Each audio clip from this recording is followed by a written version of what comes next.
Another 737. If I had to guess, it's probably Delta. Because the what's the name looks...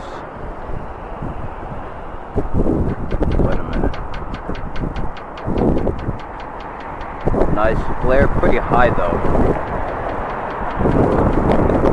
Southwest. So what's up with your landings today? What's up with your landings today, bro? It's like they're not good. I know it's a windy and everything, but you flared like a bit too high, but kind of ground effect and everything else is probably normal. But maybe a little bit too high.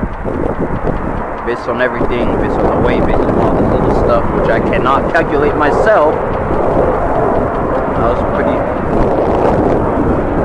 okay landing. Based on smooth